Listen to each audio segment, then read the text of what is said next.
एक छोटे से गांव में जूही और उसके पिता रहते थे। जूही की माँ का बचपन में ही देहांत हो गया था।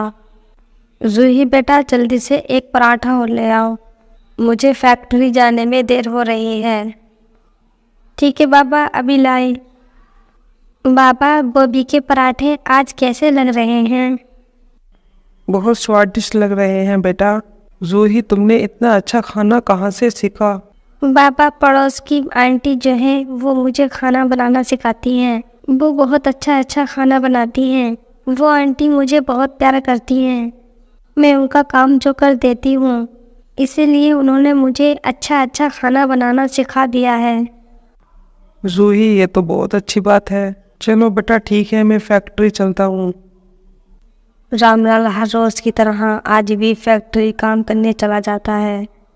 फैक्ट्री में अचानक बम फूटने की वजह से फैक्ट्री के कुछ लोगों की मौत हो जाती है और उसमें जूही के पिता भी थे। जूही अब इस दुनिया में अकेली हो गई थी। अब उसके साथ न माँ है न बाप। जूही की एक बुआ भी थी जो किसी शहर में रहती थी।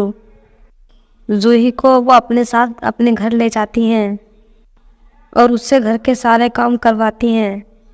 जूही दिन भर काम करती और रात को अपने माता पिता की याद में रोती रहती थी। एक दिन जूही को बुखार आ जाता है। क्या हुआ लड़की, अभी तक उठी नहीं? घर का सारा काम पड़ा है, वो काम कौन करेगा? जल्दी उठो, वो काम करो। बुआ, मुझसे नहीं उठा जाता। मैं उठती हूँ तो मेरे आंखों के आगे अंधेरी आ जाती है। मुझे सब पता है, काम न करने के बहाने हैं।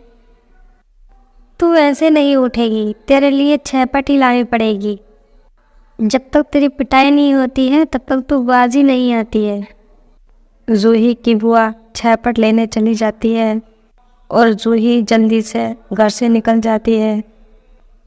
जूही से चला नहीं जाता है, लेकिन मजबूरी में उसे भागना पड़ता है। जल्दी जल्दी भागती है और बहुत दूर जाके उसको चक्कर आ जाता है और वो गिर जाती है। वहाँ से एक गरीब मजदूर गुजर रहा था। वो मजदूर जूही को अपने घर ले जाता है और अपनी पत्नी से कहता है, देखो ये लड़की वहाँ रोड पर बेहोश पड़ी थी और मैं इसे अपने घर ले आया और इसे तेज़ बुखार भी है। वो मजदूर डॉक्टर को बुलाकर उसकी दवाई कराता है और कुछ ही दिनों में जूही ठीक हो जाती है। देखो, तुम अब ठीक हो गई हो। तुम अपने घर का पता बता दो, हम तुम्हें तुम्हारे घर छोड़ देंगे। तुम्हारे माँ बाप भी तो परेशान हो रहे होंगे। जूही ये बात सुनकर रोने लगती है। नहीं आंटी जी, मेरा इस दुनिया में कोई नहीं है, मैं अनाथ हूँ। जूही उनको अपनी सारी कहानी बता देती है।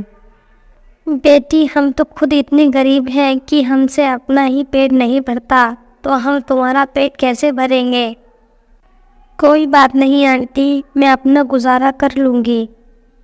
वो जूही को अपने साथ अपने घर रख लेते हैं। अगले दिन तीनों मजदूरी करने चले जाते हैं।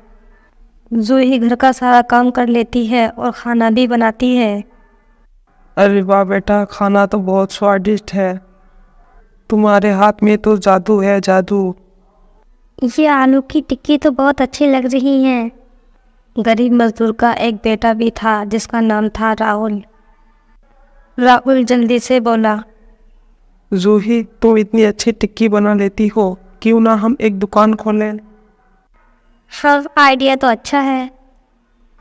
वो दोनों एक दुकान खोल लेते हैं और वो गरीब मजदूर आसपास के लोगों को बता देता है कि हमारे यहाँ एक नई दुकान खुली है जिसका नाम है जूही टिक्की।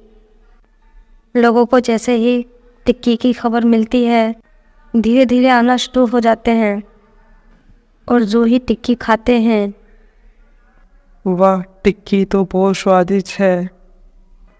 इस टिक्की में तो जादुई स्वाद है। धीरे धीरे उनकी दुकान पर भीड़ बढ़ने लगती है और फिर देखते ही देखते वो अमीर हो जाते हैं।